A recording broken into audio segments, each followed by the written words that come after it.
Bueno, ahora mismo yo me dedico a hacer juegos, ¿no? Bueno, lo intento. Eh, y estoy en varios frentes, ¿no? Porque el problema principal es que en este país en general, como no hay tejido industrial, muchas veces las iniciativas empresariales tienen que partir de uno mismo, ¿no? Entonces, en este momento estoy con un equipo de 6 personas que se llama Gazpacho Games. Y adicionalmente pues tengo otro pequeño proyecto por mi cuenta con mi hermano y otro amigo programador que también estamos haciendo. Estoy haciendo con estas 2 personas un juego en 2 dimensiones y con Gazpacho Games estamos haciendo un juego en 3 dimensiones, ¿no? Un thriller, eh, digamos thriller de exploración, aventura y tal. Puedo decir que se llama Caín el juego, ¿no? Y podría comentar también que está un poco planteado de cara a principios de verano.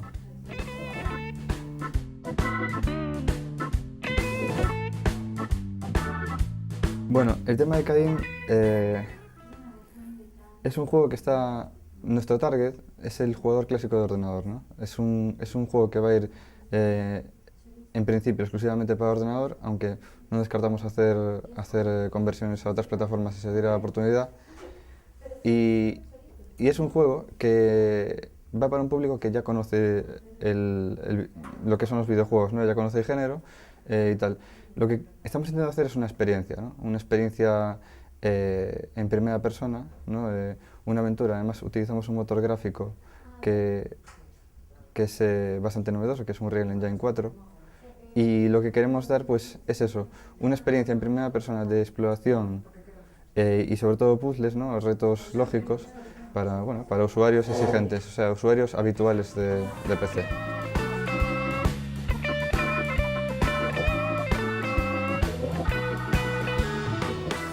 Bueno, yo siempre tuve una pasión con estos dos juegos desde que era pequeño eh, y fíjate que llevo pensando en esto desde hace muchísimos años y de alguna manera yo quería formar parte de esto. O sea, ya fuera, fíjate, lo he intentado, he hecho mis acercamientos al tema periodístico, he hecho mis acercamientos a otros temas ya más técnicos, luego guión, luego tal. Donde más cómodo estoy es en el diseño de mecánicas, que es a lo que me dedico principalmente, ¿no? Diseño lo que son las dinámicas de juego y tal. Pero bueno, he hecho un montón de cosas, 3D, bueno, un montón de historias. Entonces yo siempre he tenido claro que me quería dedicar a esto y a decir verdad he visto, gracias a hacer una carrera de audiovisuales donde aprendes muchísimas cosas que no tienen que ver en sí con el videojuego, pero que te ayudan a hacerlo, pues he visto una oportunidad para poder salir a esta tangente, ¿no? Y por eso me he dedicado a ello. Yo, si te digo verdad, no me vería haciendo otra cosa.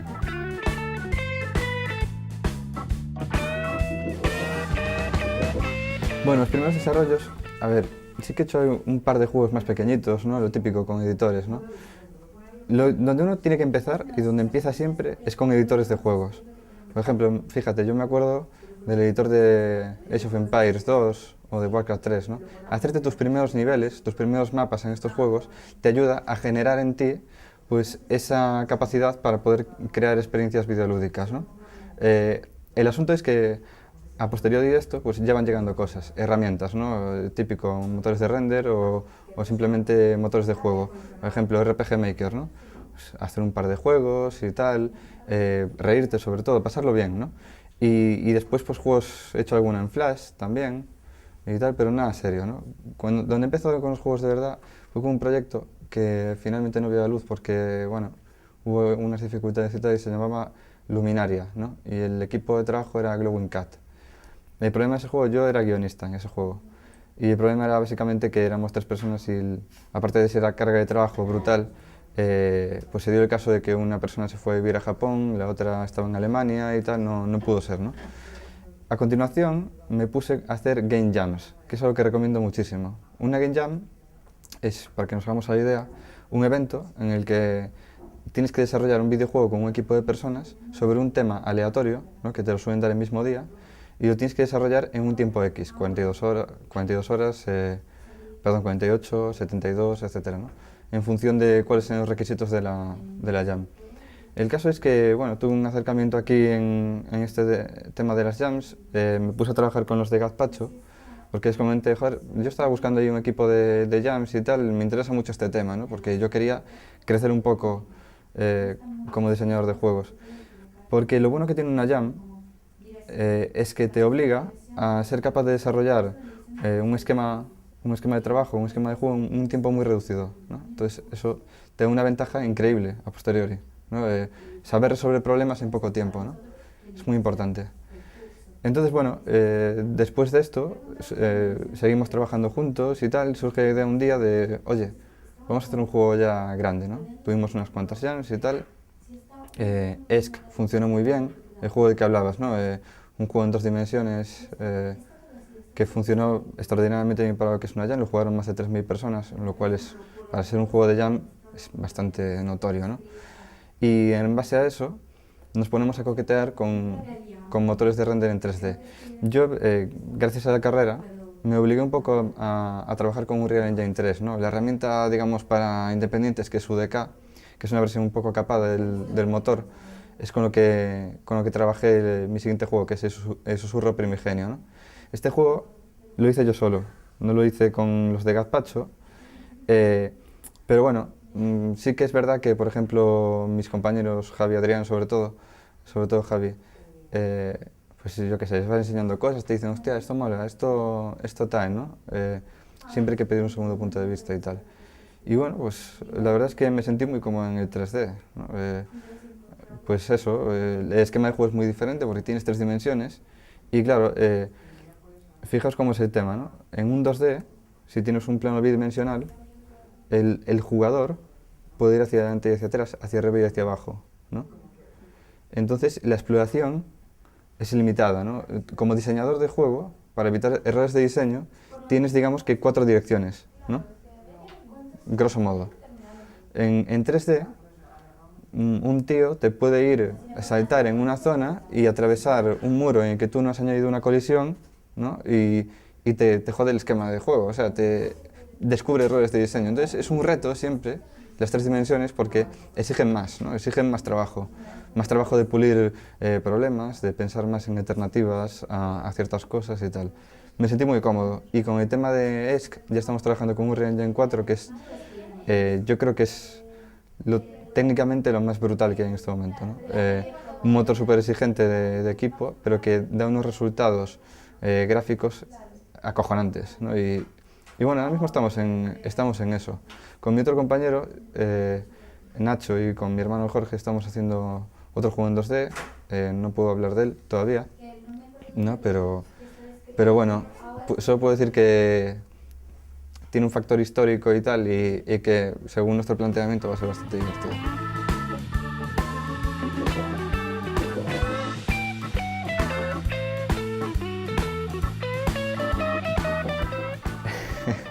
Las principales características de la industria española, bueno, la principal característica de la industria española es la escasez de industria española, ¿no? Claro, estamos empezando a ver desarrollos de juegos independientes, sobre todo género independiente, ¿no? Y entonces, claro, ya se nos llena la boca pensando, joder, tenemos una industria de videojuegos, esto es increíble, ¿no? Pero realmente, la dura realidad de España es que no hay un tejido industrial. No podemos decir que hay una industria, podemos decir que hay un acercamiento a lo que es una futura industria de videojuego, ¿no? Los núcleos, podríamos decir, los núcleos de desarrollo actualmente están en Barcelona, especialmente en Barcelona, o sea, Cataluña, y en Madrid, ¿no? Y como tercera comunidad autónoma, me parece que en desarrollo ahora mismo es Andalucía, ¿no? Entonces, claro, mismo si haces un mapa de Galicia, ¿no? Si os interesa ya más el tema también gallego, aquí no hay nada. Aquí hay un estudio que lo está dando fuerte, que es Gato Salvaje, ¿no? Que básicamente pues han hecho un juego que lo han publicado en Kickstarter. Ha sido la primera empresa española en entrar y triunfar en Kickstarter y lo han conseguido, tienen inversión y tal, no únicamente Kickstarter, tienen otro tipo de inversión también, privada, y bueno, pues les va bien en este aspecto. Pero hicieron un juego muy bueno, a mi juicio pues creo que es una buena apuesta por su parte y tal, ¿no? Volver a las aventuras clásicas, ¿no? Point and click. Pero ese caso es uno. O sea, tú te vas a Barcelona y en Barcelona tienes una empresa, otra empresa, 3 tíos que se juntaron, lanzaron un Kickstarter y lo están petando. Por ejemplo, fíjate Los chicos de... Mira, fíjate en los chicos de Ghost Will Be Watching. Esa gente, el juego salió de una jam, ¿no? La Ludum Dare. ¿Y qué pasa? A continuación lo peta fuertísimo el juego en la Ludum y dicen, oye, vamos a hacer un Kickstarter. Y consiguen en nada el perfil que se habían impuesto. Otro caso también sonado, pero de una zona donde casualmente hay muy poca industria, es que es Asturias, es el caso de Astriworks, ¿no? Astriworks, que lanzaron un juego Paradise Lost First Contact en Kickstarter y también lo petaron. Pero claro, el problema, si te fijas, es ¿de qué te estoy hablando? Kickstarter, crowdfunding, casi 100%. O sea, no voy a generalizar, no sé 100%, pero una gran porción del pastel está en Kickstarter o está en iniciativas personales. El estar tú un año o 2 años en tu casa sin ver un duro, ¿no? Y decir, pues voy a aportar mi tiempo y apostar por esto. Porque no hay una inversión privada. Tú vas a un banco y se ríen de ti, ¿no? Vas a un banco y dices, no, quiero hacer un juego. Y eso de los juegos, que es para niños, ¿no? No, eso no funciona, ¿no? Entonces, por ejemplo, mis compañeros y yo lo estamos haciendo en nuestro tiempo libre. No nos queda otra opción, ¿no? Porque no podemos buscar financiación si nadie está interesado en financiar, eso es así. ¿Necesitas más difusión? Fíjate que yo, llegado a este punto, lo que pediría ya no es inversión, ¿no? Lo que pediría es, pues, reformas estatales que permitan, ¿no? Por ejemplo, a estudios que acaban de nacer y tal, excepción de impuestos durante X tiempo, o no solo eso, una bajada de tasas, ¿no? de tema autónomos, porque es increíble lo que hay que pagar. Es que no te puedes imaginar el esfuerzo que es para un estudio de videojuegos salir, ¿no? Y decir, vamos a montar una empresa, y de repente que un tío, aunque solo uno se mete autónomo y el resto pues estén trabajando irregularmente, ¿no? Es un gasto increíble a lo largo de un año. Entonces, claro, ¿qué haces? Te da igual tener inversión, porque se te va casi todo en impuestos. Tú vas a estar 1 año o 2 años, dependiendo de tu desarrollo, sin facturar. Y tú hasta que no haces el juego no tienes un rendimiento productivo, ¿no? Tienes ese rendimiento productivo cuando ya lo has lanzado y si funciona el juego, ¿no? Entonces, claro, estamos en una industria, en general audiovisual es así, ¿no? Pero claro, en cine, y en cine está muy mal en España aún así, pero se aporta muchísimo más dinero. ¿Cuál es el problema? Siempre se habla de, joder, es que hay que dar subvenciones y no sé qué. Vale, el Estado ha puesto en disposición de la industria del videojuego actualmente pues una serie de subvenciones, ¿no? El problema de esas subvenciones es que los requisitos para poder acceder a ellas son increíbles. Nadie puede hacerlo. Entonces, ¿qué pasa? Que ¿quiénes están monopolizando, entre comillas, la inversión? Mercury Steam. No sé si llevaba Mercury Steam un 40% de las subvenciones que se daban en el último año. Y Pyro Studios, que bueno, ahora es Pyro Mobile, se dedican a hacer juegos para móviles, ¿no? Que para mí es una sombra de lo que fue antaño, ¿no? Pyro Studios. Entonces, claro, llegado a este punto, estás en tu casa, quieres montar tu empresa de videojuegos, un banco no te va a dar un crédito, no vas a recibir subvenciones del Estado, tienes que pagar una millonada, bueno, una millonada no, pero miles de euros probablemente al año en impuestos. No te compensa. No te compensa formar una empresa hasta que tengas ese dinero en la mano y puedas decir, bueno, puedo pagar los impuestos, ¿no? O sea, fijaos cómo es el tema, que te condenan un poco a vivir en la irregularidad para poder desarrollar videojuegos, ¿no? Este no es el modelo a seguir.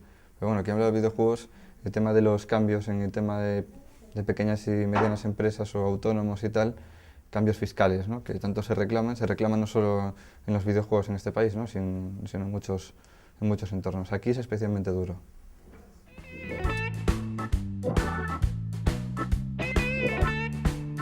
Emprender y hacer una nueva empresa, por ejemplo. Es que fíjate cómo es el tema, que yo creo que, por ejemplo, a ver, no te sabría decir una cifra exacta, ¿no?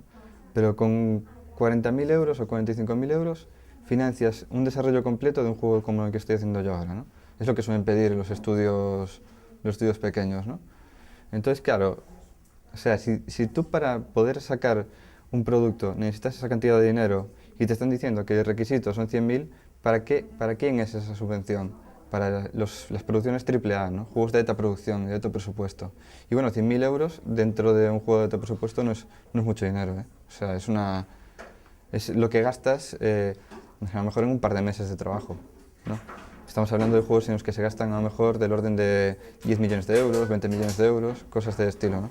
Mismamente, no sé si fue el último juego de Bungie, no sé si costó unos 530 millones de dólares, que es una cantidad bastante importante, ¿no? Entonces, fíjate cómo está el tema. Entonces, claro, ¿qué empresas en este país tienen proyectos con una inversión de 100.000 euros, ¿no? Te paras a contar y a lo mejor pues dices, hostia, pues hacemos 5 o 6, o no lo sé, ¿no? O menos incluso, no lo sé. ¿Para quién va esa inversión, no? Va esa inversión para los que casualmente tienen inversión privada, ¿no? Oye, que a lo mejor les viene genial, yo no me puedo meter, ¿no? A lo mejor a Mercury Steam le viene muy bien esa subvención extra porque a lo mejor no llegan, ¿no? Esos juegos requieren mucho dinero para poder hacerse. Sin embargo, pues oye, lo único que se puede pedir aquí es algo más equitativo. Pero yo aún así, ya te digo, me voy de las subvenciones. Yo paso de las subvenciones. Yo lo que quiero es reformas fiscales, ¿no? Eso que puede favorecer crear empresas. Si no, ¿qué haces con la gente? O sea, ya es durísimo pagar a las personas. Es que llega un punto en que, joder, que nos obligan a tener que, no, vivir del aire durante 2 años y luego, ¿cómo quieren que se fomente así la industria? Es imposible. Bueno,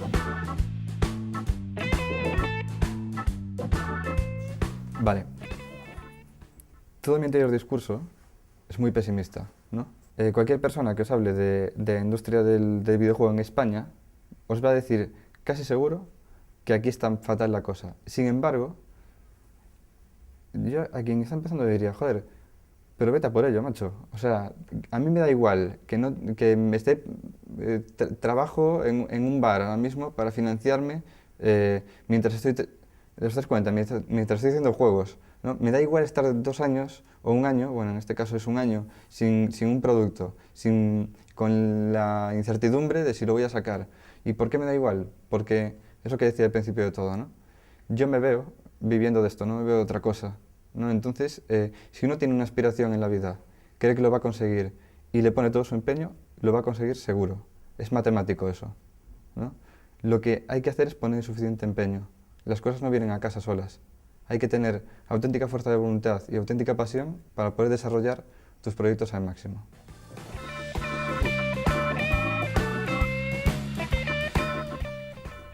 Lo principal para trabajar en estos 2 juegos es perseverancia, ¿no? Porque estamos hablando de un mundo muy especializado, estamos hablando también de cosas que vas muy poquito a poco. No es como, por ejemplo, imagínate, construir una casa, ¿no? Construyendo la casa, pues tiene los cimientos, tiene no sé qué, no sé, pero ves un avance progresivo. En los juegos muchas veces ese avance no lo das visto, ¿no? Porque las etapas de producción son muy determinadas, ¿no? Pues prototipa, o sea, diseñas, prototipas, vuelves a diseñar, prototipas, etc. Entonces, vamos a ver. Yo lo que le pediría a una persona sí que es, primero, perseverancia, segundo, compromiso eh, y, y tercero, pasión, ¿no? Luego, lejos de esto, ya nos tendríamos que ir a disciplinas, ¿no? Por ejemplo, ¿qué me interesa en un programador? Que sepa solucionar problemas, ¿no? Que sea un tío que tú sí le dices, mira, es que quiero hacer esto, necesito que se haga esto, ¿no? Lo necesito por una serie de cuestiones de diseño. Ese tío te lo sepa solucionar. Pues si te lo sabes solucionar, aunque las herramientas no sean las adecuadas para hacerlo, porque muchas veces el motor de render o las herramientas que tú desarrollas no te valen para hacerlo, pues aún así poder hacer algo aproximado, ¿no? Aproximado a lo que tú quieres. En el caso de un diseñador de juego, siempre se dice diseñador y la gente piensa en los que hacen los gráficos o los que hacen el arte, ¿no? Esos no, son artistas, ¿no? Un diseñador es el que hace las mecánicas de juegos. Pues en un diseñador yo exigiría, primero, que sepa comunicar, ¿no? Lo que quiere, lo que él tiene en su mente, las dinámicas, que las sepa comunicar a los demás, ¿no? Eso es muy importante. Y segundo, que sepa mantener cohesionado al grupo, motivarle, que sepa, por ejemplo, cuando digo comunicarse, me refiero a que con el programador puede tener un lenguaje que se aproxime a la programación, pero con el artista puede tener un lenguaje que se aproxime al artista, ¿no? Es decir, por ejemplo, con el programador hablas de variables, hablas de por ejemplo, de algoritmos o hablas de, yo qué sé, de requisitos, de colisiones, de cosas de estas, términos de programación. Y con el artista hablas de, pues, imagen, ¿no? Armonía de color, ¿no? Este tipo de cosas, ¿no? Muy necesario. En el artista, un artista tiene que ser original, tiene que tener originalidad, ¿no? Tipos que sepan dibujar hay 10.000 millones, pero un artista que tenga iniciativa y personalidad le va a dar a tu proyecto pues, algo increíble, ¿no? Le va a dar lo que se llama un valor de producción, ¿no? Una ventaja competitiva, ¿no? En el caso del escritor, porque ahora se estila mucho este perfil, ¿no? Del escritor, ¿no? El guionista o el diseñador narrativo, se suele llamar también, eh, también tiene que ser una persona con muchísima imaginación, ¿no? Lo que pasa es que tiene que ser esto, una persona con muchísima imaginación que tenga los pies en la tierra. Porque a lo mejor te vienen, es que yo quiero hacer que el personaje vuele y se vea el universo y no sé qué y no sé cuánto. Y tú dices, no, mira, primero, por cuestión de diseño, en el gameplay no puede entrar esto, porque me está cortando el ritmo, ¿no? De la progresión del juego, ¿no? Y en segundo lugar, en programación no podemos añadir esto porque nos van a exigir un trabajo innecesario para solo una secuencia de 3 segundos, ¿no? Etcétera. Lo mismo el artista, lo mismo todos. Entonces, fíjate, hay muchos perfiles, ¿no? Y todos tienen que estar cohesionados al máximo. Es decir, saber compenetrarse entre ellos y sobre todo, es lo que decía, perseverancia, ¿no? Eh, Eso es lo más importante, ¿no? Entonces, bueno, simplemente pues eso, las personas, lo que decía antes, hay que luchar por lo que uno quiere. Y cuando una persona no hace los deberes, por así decirlo, ¿no? Y no da hecho lo que le corresponde, es que, oye, a lo mejor no lo hace por mal, igual no tiene esa pasión, ¿no? Que tú buscas. Entonces, es ese compromiso, ese grado de compromiso lo que demuestra que tú te quieres dedicar a eso.